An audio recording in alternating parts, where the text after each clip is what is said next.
राजनीति में मतभेद होना एक आम बात है, लेकिन मनभेद ये आम नहीं है, क्योंकि हम कई बार देखते हैं कि राजनेता एक दूसरी पार्टी के नेताओं पर आरोप-प्रत्यारोप करते रहते हैं, उनके ऊपर इल्ज़ाम लगाते रहते हैं, लेकिन वो इल्ज़ाम कभी मनभेद के अंदर परिवर्तित नहीं होते हैं। लेकिन राजस्थान की राजनीति में शायद मनभेद अब आम नहीं रहा है, क्योंकि 2018 के बाद राजस्थान की राजनीति में 2 ऐसे चेहरे हैं, जिनके मतभेद नहीं बल्कि मनभेद हो चुका है और वो राजस्थान की राजनीति में काफ़ी चर्चा का विषय बना हुआ है।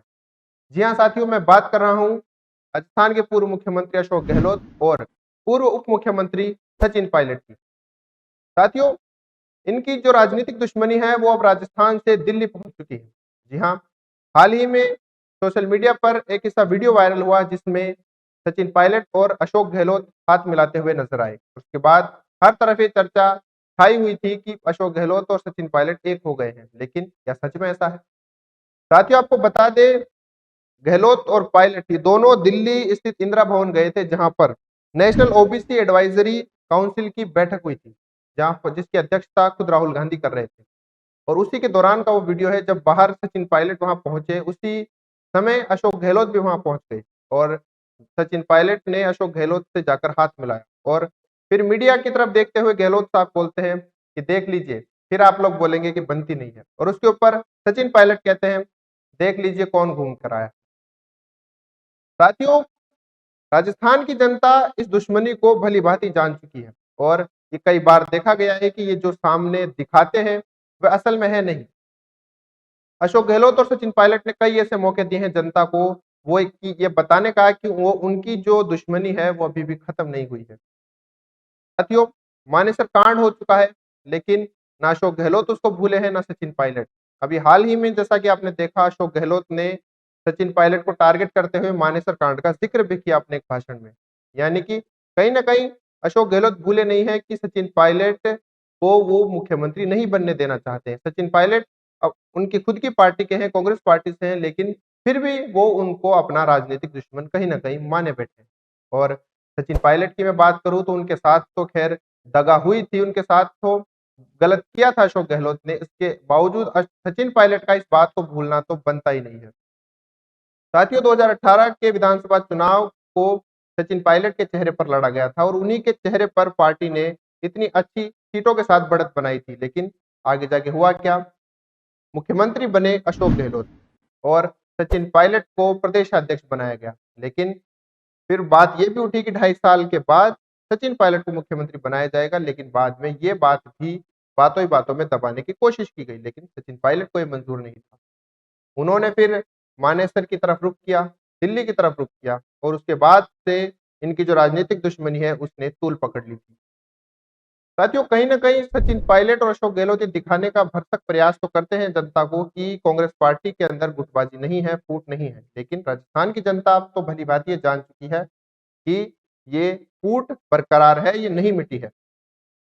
दूसरी तरफ जनता की तरफ से भी कई बार इन्हें कहा जाता है कि अगर कांग्रेस पार्टी अपनी ही तरफ से आपस में ही लड़ती रहेगी, तो वो बीजेपी को कैसे हराएगी? क्योंकि अगर उन्हें राजस्थान में लौट कर आना है, उन्हें कमबैक करना है, तो उन्हें बीजेपी को आड़े हाथों लेना होगा, बीजेपी के साथ उन्हें बराबर की टक्कर देनी होगी। लेकिन कांग्रेस अपनी ही राजनीति में उलझी हुई है।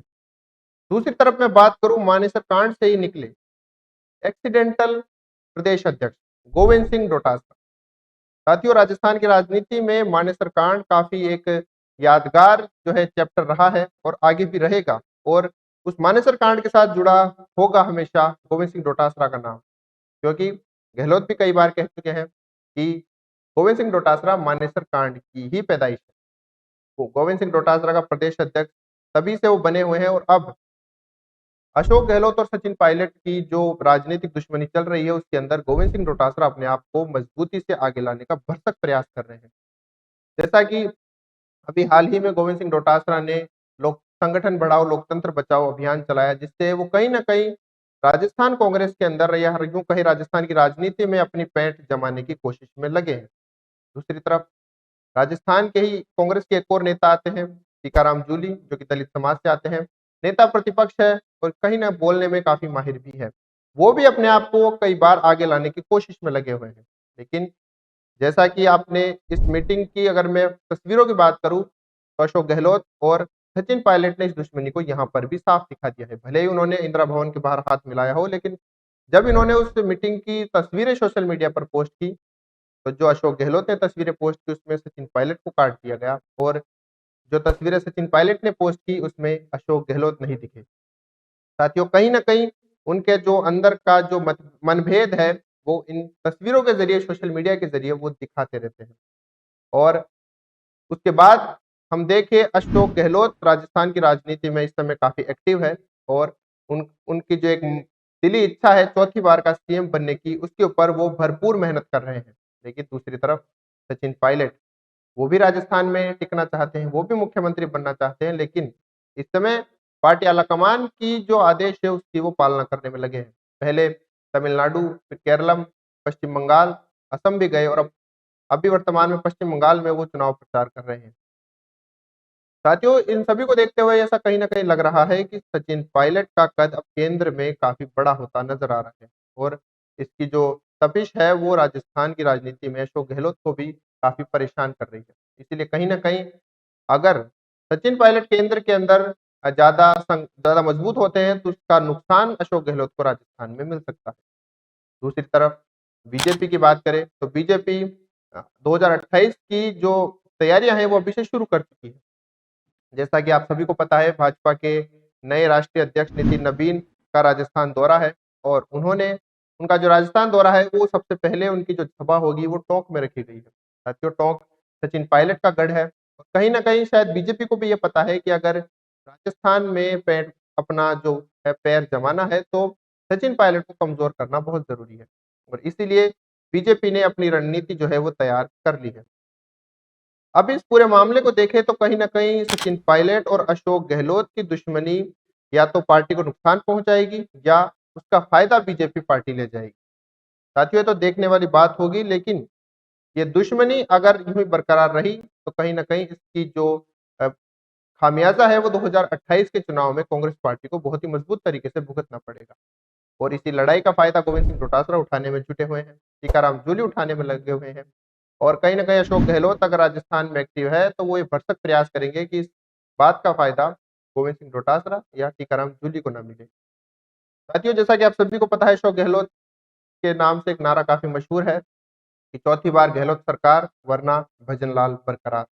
इस नारे के तहत ये तो समझा जा सकता है कि अगर अशोक गहलोत खुद मुख्यमंत्री नहीं बनते हैं, तो वो कांग्रेस पार्टी से किसी और को मुख्यमंत्री नहीं बनने देंगे। वो ये चाहेंगे कि उसके बाद बीजेपी का ही मुख्यमंत्री बने, क्योंकि जैसा कि आपने पिछले 25 सालों से देखा है कि हर 5 साल में कांग्रेस और बीजेपी के बीच सत्ता पलट होता है, सत्ता की रोटी पलटी जाती है और एक बार कांग्रेस और एक बार बीजेपी सरकार आती है। और शायद गहलोत इस कड़ी को तोड़ना नहीं चाहते, वो नहीं चाहते हैं कि कांग्रेस का उनके अलावा कोई दूसरा सीएम बने। साथियों, इस पूरे मामले पर आप क्या सोचते हैं, आप क्या विचार रखते हैं, हमें ज़रूर बताएँ और देखते रहिए राजस्थान चौपाल।